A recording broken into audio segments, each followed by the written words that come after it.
Ginanap na ngayong araw ang inaabangan na world tour ng Kim Pao at sa unang araw ng kanilang concert ay madami talagang dumalo na mga Kim Pao fans sa Redwood Theater sa San Francisco. Talagang napakasaya ng araw na ito para sa mga fans na nag-abang sa kanilang pagdating sa USA. Abangan ang Kim Pao sa inyong lugar dahil ito pa lang ang simula ng kanilang world tour. Maliban sa guwapa nga. Ano talaga siya eh, iba yung charm niya when it comes to people. She's like a magnet for people with her energy.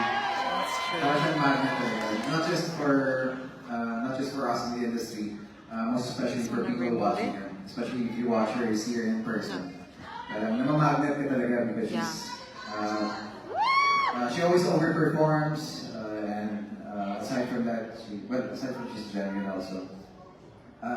She has this certain charm and magnet that just attracts everyone when she's on stage. Pero alam mo, totoo yan. She really has that good aura, a very positive. Grabe, can you believe? Nandito tayo sa San Francisco!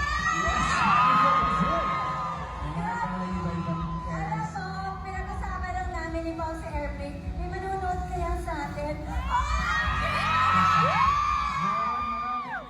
Ramdam namin ang energy nyo.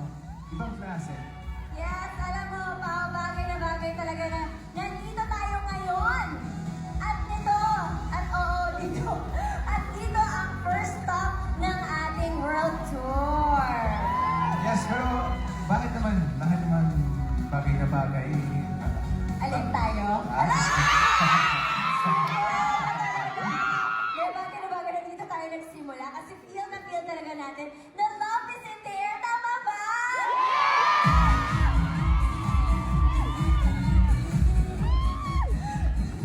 Ayun.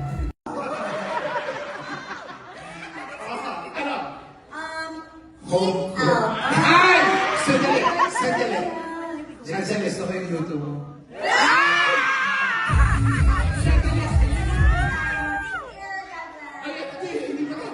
Na-intriga ako.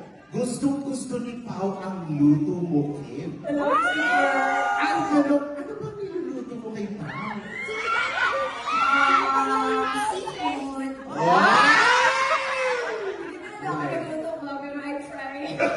Pero sinabi mo, eat out, saan mo siya dinadala?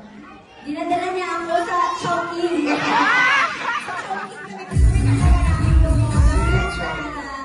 Araw-araw Supreme. Magaling. Eto na, makinig na kayo.